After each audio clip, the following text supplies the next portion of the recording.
Sejam todos bem-vindos ao nosso canal Nação Econômica. No vídeo de hoje nós vamos trazer para vocês a história da Oi. Vocês já conheciam a história da Oi? O que aconteceu com a Oi?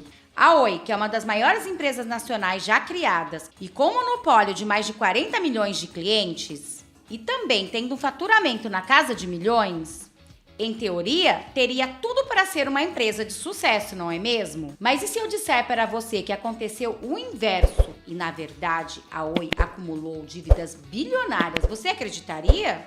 Só para vocês terem uma ideia, ela já está na segunda recuperação judicial. E ainda tem o fato da empresa ter sido comprada por apenas R$1. E isso causou grande estranheza. Até mesmo a CVM veio investigar isso. E com uma administração de má qualidade, a Oi se via numa maré cheia de problemas. Seu faturamento até que ia bem, porém, as suas dívidas alcançavam números ainda maiores. E nem mesmo com a chegada da empresa estrangeira foi o suficiente para a Oi dar a volta por cima. E pasmem, a sua monstruosa dívida chegou a 60 bilhões de reais. E no vídeo de hoje vamos entender mais profundamente o que aconteceu com a Oi, que ela chegou a este prejuízo tão grande e ser vendida apenas por R$1. Vem comigo entender? Vamos começar entendendo primeiro a história da Oi. A Oi, que foi uma das principais empresas de telecomunicações do Brasil, começou em 1998.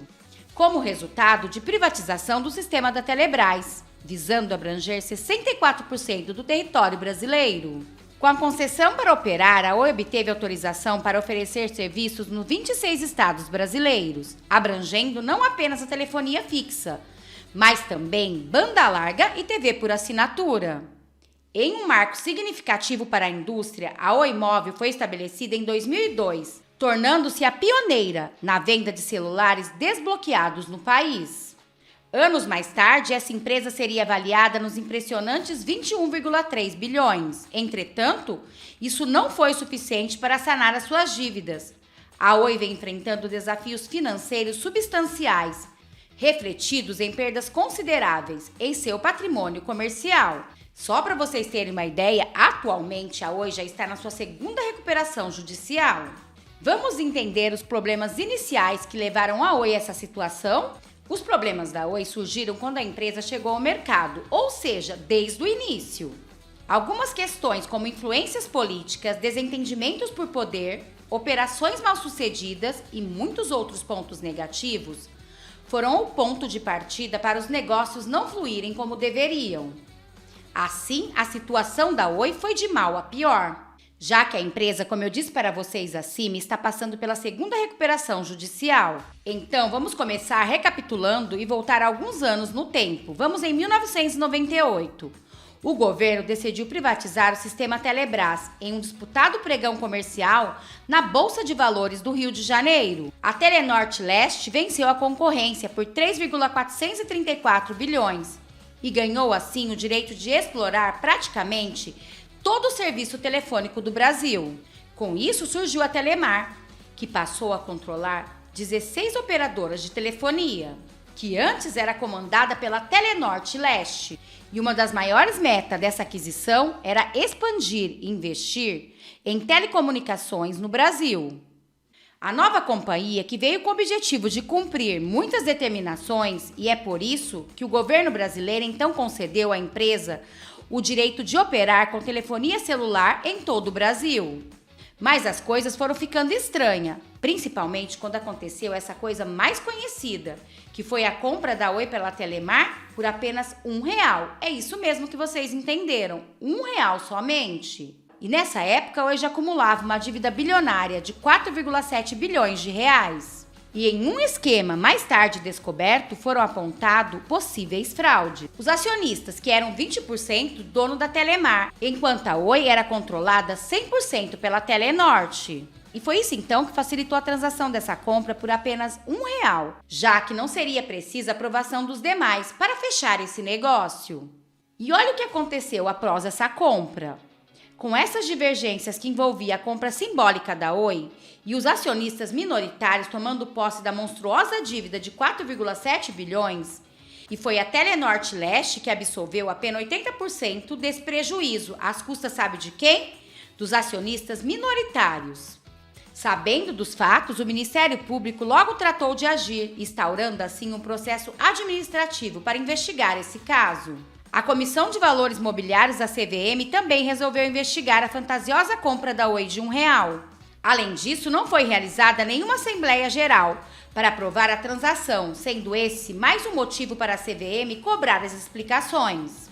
Como resultado, a CVM responsabilizou diversas pessoas envolvidas na transação por violarem diversas regras das sociedades anônimas brasileiras. Após muitas investigações e reviravoltas, os acusados foram absolvidos de quase todas as infrações. Restou a eles, então, apenas uma infração, prevista no artigo 153 da Lei das Sociedades Anônimas, que prevê apenas uma advertência. E foi constatado que todos esses problemas foram gerados devido a uma teia que se formava em prol de beneficiar os gerentes e todos os que estavam no poder interno da empresa. Mais tarde, a Telemar resolveu adotar o nome de Oi como marca única para representar a sua participação no mercado brasileiro. Com isso, o serviço de telefonia fixa e móvel e os demais produtos como a banda larga foram incorporados apenas em uma companhia.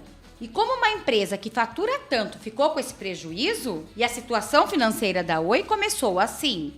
Operando com apenas um nome e oferecendo muitos serviços como telefonia fixa, móvel, DDD e DDI, banda larga, rádio e internet, a Oi parecia comemorar uma nova fase. Em 2008, a Oi comprou a Brasil Telecom, em uma operação que daria à companhia um monopólio gigante, com mais de 40 milhões de clientes. Porém, muito se especulava sobre a situação financeira da empresa. Mesmo faturando bem, a Oi acumulava prejuízos anuais na faixa de 5 bilhões de reais. E o mercado queria saber por que tantos prejuízos de uma empresa que o faturamento ia bem. Seus donos também foram muito questionados devido a um negócio que traria muitos problemas no futuro. A compra da Brasil Telecom. Isso porque a empresa adquiriu uma dívida de 3 bilhões com essa compra.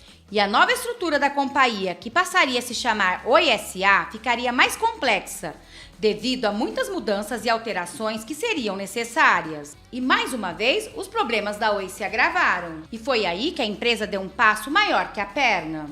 Investimentos complicados. Comprar uma empresa endividada foi o princípio do fim.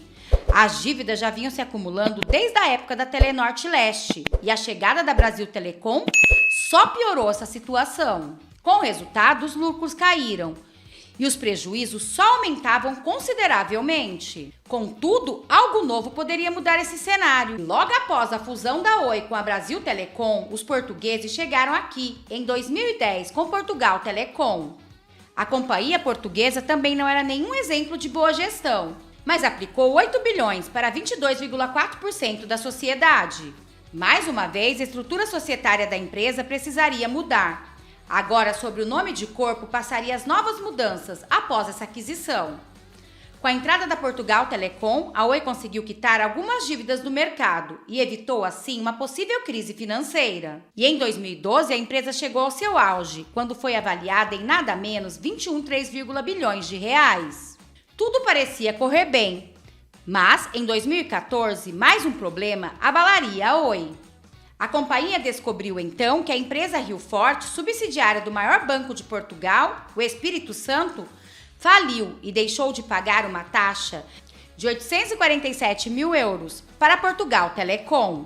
E com esse calote, a Oi fechou seu balanço em 2015, pasmem, com uma dívida de 54,9 bilhões de prejuízo, considerada impossível de pagar. E com a evolução da telefonia móvel, os telefones fixos estavam sendo deixados de lado, ou seja, a empresa estava perdendo seu maior e ainda por cima estava com uma dívida a perder de vista. E em 2016, devendo 60 bilhões e sem dinheiro para pagar os inúmeros credores, a empresa entrou na primeira recuperação judicial, a maior daquele ano. Após a companhia se desfazer de alguns ativos, a Oi Móvel foi arrematada em 2020 por um consórcio formado pela TIM, Claro e Telefonia. Porém, o negócio foi oficializado em 2002 pela quantia impressionante de 15,9 bilhões. E foi somente assim que a Oi saiu da sua recuperação judicial, que durou 6 anos. Porém, não demoraria muito para a empresa ter outra surpresa.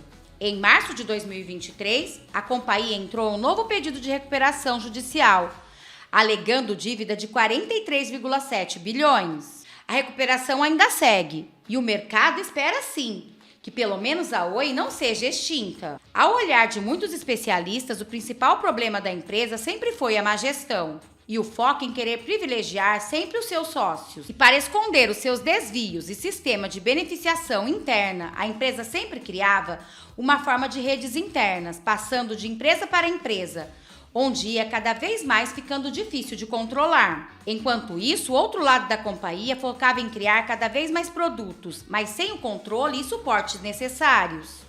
Com isso, nem mesmo seus clientes conseguiriam ter o suporte necessário. Só para vocês terem uma ideia, a Oi é campeã de reclamações. Faltando suporte com muitos produtos para gerenciar, o foco dos gestores em ganharem mais, buscando soluções que não davam certo, e com a teia de esquemas que estavam incontroláveis, tudo isso gerou um controle e uma desorganização que seria bem difícil de administrar. Apesar de estar em uma situação bem delicada, a Oi segue no mercado, mantendo serviços de telecomunicações e exibindo um status de uma empresa grande que jamais pode falir. E aí, me conta, você já conhecia a história da Oi? O que vocês acharam? Deixa aqui nos comentários. Bom, esse foi o vídeo de hoje. Espero que vocês tenham gostado. Peço que vocês se inscrevam no canal, curte, compartilha, comenta, ative o sininho de notificações para não perder nenhum dos nossos vídeos. E se você tem um amigo que gosta desse tipo de conteúdo, compartilhe esse vídeo com ele. Ele vai ficar muito feliz de ser lembrado por você. Nação Econômica vai ficando por aqui. Muito obrigada a todos. Até mais com mais vídeos.